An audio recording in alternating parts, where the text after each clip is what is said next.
Tu cuerpo es una máquina perfecta. En el capítulo de hoy revisaremos nuestros ojos. Los ojos son órganos asociados al sentido de la visión. A través de los ojos podemos percibir y recibir a través de los distintos tipos de luminosidad la información que está rodeándonos, que es transportada a través del nervio óptico para que el cerebro haga su interpretación de la realidad. Por ello son considerados los órganos que participan del sentido de la visión. Y como uno de los 5 sentidos, la visión también nos permite posicionarnos y sentir nuestro estadio en el presente. Nos entrega información que nos da seguridad y por ello todo síntoma y toda enfermedad asociada a los ojos tiene que ver con un conflicto respecto de aquello que estoy observando y cómo estoy también interpretando esa información que entiendo como realidad. Hago el alcance de sentidos alojados en el cuerpo físico, en el cuerpo de la materia, porque los ojos también están asociados a algo que conocemos como tercer ojo y que tiene que ver con la intuición y una capacidad de percibir más allá de lo físico, ¿verdad? Entonces, hay que mantener muy en mente el concepto de interpretación que hace el cerebro producto de aquello que está observando, porque muchas veces esas interpretaciones, podríamos decir, son erróneas, están sujetas y suscritas a nuestras experiencias previas, a nuestra historia desde la perspectiva emocional. Y la verdad que todos hemos tenido circunstancias, por ejemplo, donde estamos buscando las llaves o un lápiz o algo y resulta que siempre estuvo enfrente nuestro y no lo vimos. Por ello, si bien es un sentido, también está absolutamente sometido a todo aquello que puede interferir en nuestra capacidad de percepción. La sintomatología que puede afectar a los ojos y su alrededor, digamos párpados, lagrimal o glándulas que secretan las lágrimas, todo guarda relación con los conflictos que se nos generan desde la perspectiva emocional en relación a lo que estamos viendo u observando. Hacemos interpretaciones, sacamos conjeturas apresuradas y nos pasamos de alguna manera una película propia, ¿verdad? Un rollo propio que muchas veces dista muchísimo de en realidad las circunstancias y cómo debíamos abordar la interpretación de aquello que nos estaba circundando. Dentro de las principales sintomatologías tenemos todas aquellas que tienen que ver con la visión como tal, en donde tenemos, por ejemplo, astigmatismo, donde tenemos miopía, hipermetropía, donde tenemos también la presbicia, donde tenemos, cuando los ojos no están enfocando o no logran enfocar bien y a veces están enfocados hacia el interior o hay un ojo que tiene algún tipo de desviación, por ejemplo. Tenemos los orzuelos, tenemos chalación, que son las inflamaciones o infecciones que se producen por no poder drenar las glándulas que secretan las lágrimas. Tenemos también el lagrimal tapado y varias otras, ¿verdad?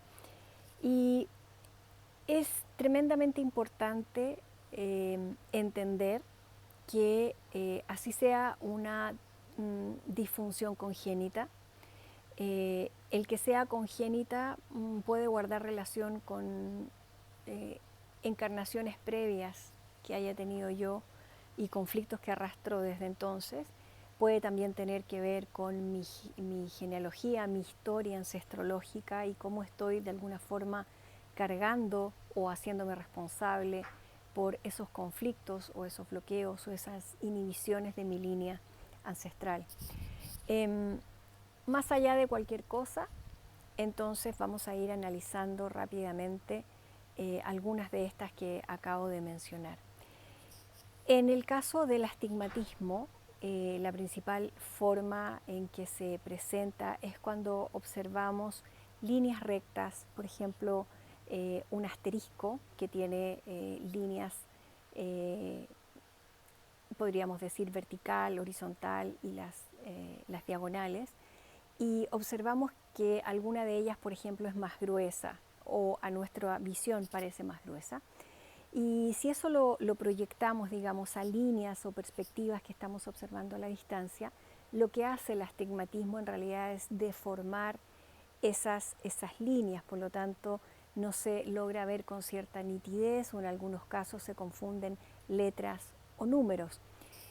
Esta deformación de la realidad es absolutamente literal, es decir, se presenta ante circunstancias que tendemos a acomodar la realidad para que de alguna forma no nos resulte tan dolorosa, porque aquello que vemos nos hiere o sentimos la pérdida o el vacío por algo que ya no estamos viendo. En el caso, por ejemplo, de la hipermetropía, que es no veo nada de cerca, me cuesta mucho ver de cerca, sin embargo tengo una muy buena visión a distancia, tan buena que los lentes que se tienen que usar son al revés, digamos, de la miopía, para poder compensar esa supercapacidad, por decirlo así, de que puedo ver a larga distancia. Y eso tiene que ver con la necesidad de sentirme seguro en relación a lo que viene, en relación al futuro, en relación a lo que aún no transito, ya sea porque ando en búsqueda de algo que no veo cerca y que busco a la distancia para ver de alguna forma si lo puedo encontrar. Es la necesidad de sentirme seguro si es que puedo adelantarme de alguna forma a los hechos, a la circunstancia, ver más allá de mi entorno porque siento posiblemente que el ataque o el acecho están a la distancia y quedo con esa forma o percepción de cómo recibo la información de mi entorno. Muy por el contrario, la miopía tiene que ver con esta necesidad de construir un mundo seguro, es decir, le temo a todo aquello que está fuera de mi radio cercano de visión. No logro proyectarme, no logro ver más allá porque creo este mundo, es decir, mi visión es absolutamente restringida, reducida porque observo mi mundo cercano, ¿verdad? Eso me entrega confianza, eso me entrega una cierta seguridad. Y por eso también usamos expresiones como alguien que es miope, no solamente asociado a su visión, sino que también a sus estructuras mentales, es decir, es alguien que no sale de las casillas y todo le da, todo lo que no conoce le provoca una cierta ansiedad, un cierto temor, una cierta desconfianza. Y con esta pequeña revisión que estamos haciendo en relación a los ojos es para que puedas observarte en esas conductas, en esas actitudes, puedas ir diferenciando, distinguiendo, identificando, reconociendo tus estructuras mentales y cómo ellas de alguna forma se terminan proyectando en la capacidad de percepción que tienen estos órganos. O sea, nuestra mente de alguna forma resulta tan poderosa que filtra todo aquello que tenemos en nuestro entorno y le da una interpretación que muchas veces dista mucho de la realidad. Y estas situaciones de sentir que debo velar por lo que viene o que tengo que adelantarme a posibles circunstancias y por eso tengo una muy buena visión de lejos que me impide ver lo que tengo a mi alrededor, también puede tener que ver con otras cosas, como que no quiero ver aquello que me rodea, conflictos familiares, circunstancias que terminan siendo complejas, y eso también podría ser una forma de evadir. Por el contrario, los miopes, a diferencia de la hipermetropía, es el no querer ver más allá de lo que tienen en su entorno y en su mundo que han creado, que les entrega esa seguridad y ese equilibrio. ¿Qué pasa, por ejemplo, con la presbicia? Que resulta, entre comillas, y lo aceptamos como algo natural y producto del envejecimiento.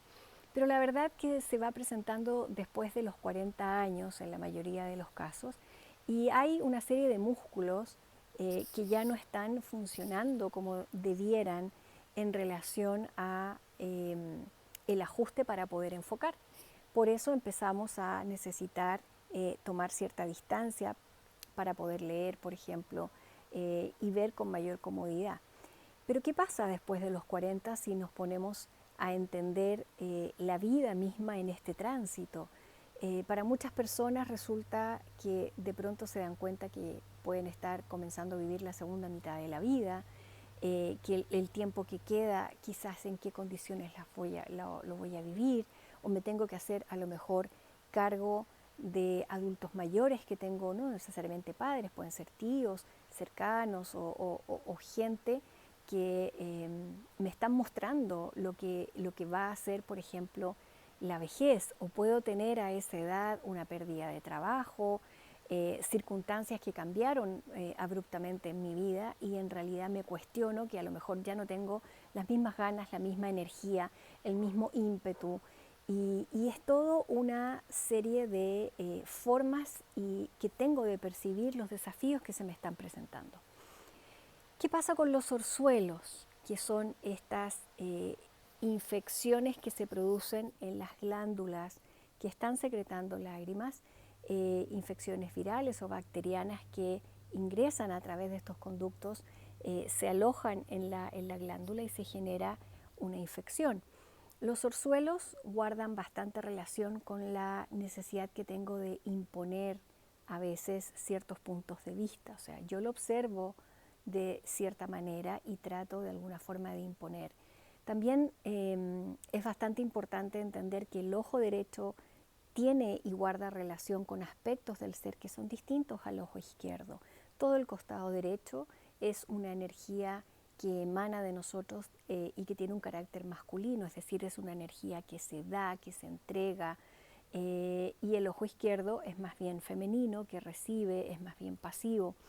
Y por ende toda sintomatología antes de los 12 años, lo más probable es que esté asociada a la madre o al padre según el ojo, ¿verdad?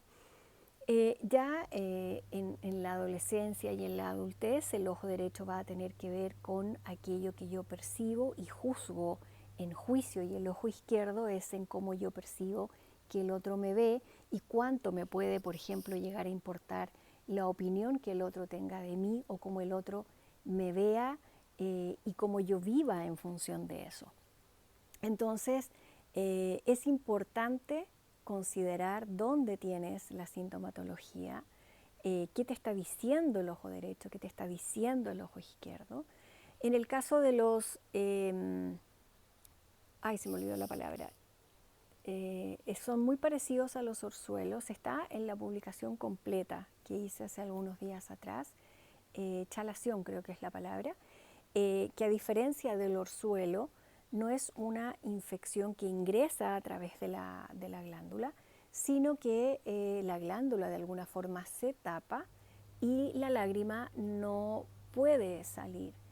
Y eso es literal, refiere a alguna circunstancia afectiva, emocional por la que hemos transitado y que no hemos podido llorar adecuadamente, tal vez porque sentimos que teníamos que a lo mejor hacernos los súper fuertes, súper poderosos, o en realidad porque he estado en la vorágine, por ejemplo, de resolver que no me he dejado un espacio para llorar, para realmente conectar con mis emociones y alivianar esta válvula y dejar que la emoción, por ejemplo, fluya. ¿Por qué son tan comunes dentro de afecciones virales las conjuntivitis en niños? Y cuando los niños están con conjuntivitis, muchas veces se la agarran también los adultos responsables de los niños. Las conjuntivitis que vienen con un ardor, un enrojecimiento, un cuadro infeccioso de mucha supuración, donde los ojos, los párpados quedan pegados, duele quitarse esa lagaña seca, ¿cierto? Hay congestión, la conjuntiva está inflamada, está irritada. Es literal, me cuesta asumir aquello que estoy viendo. Los niños, en su inocencia y en su pureza, distinguen rápidamente las incongruencias, las incoherencias y las inconsistencias de sus padres. A veces hay un padre que habla mal del otro, que hablan por detrás o que se están haciendo comentarios que en realidad debieran quedar para los adultos y los niños están por ahí como esponjas absorbiendo. Y entonces irrita, duele y no quiero ver esa circunstancia, no quiero ver a mi mamá hablando mal de mi papá o a mi papá haciendo, entre comillas, sufrir a mi mamá por X cosas. Y esos conflictos familiares no son aislados y los vive tanto el niño desde la mentalidad infantil y el adulto tratando de proteger al niño y muchas veces inconscientemente tratando que el niño se dé cuenta de ciertas realidades que no tendría por qué tampoco. Y vamos generando estas dinámicas absolutamente enfermizas, tóxicas y que no ayudan. Si tienes un menor de edad con problemas de visión, ya sea por miopía o hipermetropía, por ejemplo, que es lo más común, o por la desviación de un ojo que tiene que ver con una falta de equilibrio entre el femenino y el masculino también, y habría que ver si es el ojo derecho masculino que se desvía o el izquierdo, en fin, y se desvía hacia afuera por algo que tengo que observar o hacia adentro por algo que tengo que mirar en mí. Entonces, todas estas correcciones que se hacen muchas veces tempranamente a través de lentes ópticos, muchas veces se plasman como mejorías y otras veces no, son disfunciones que acompañan la vida entera.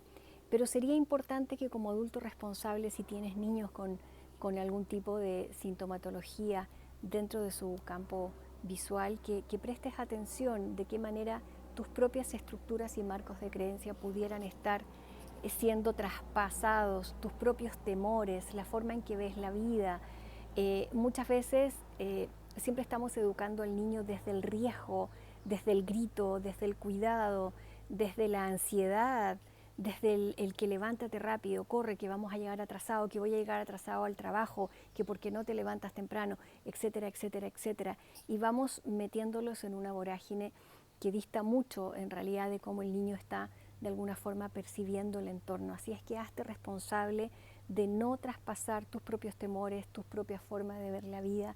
Educar no significa traspasar tus propios marcos.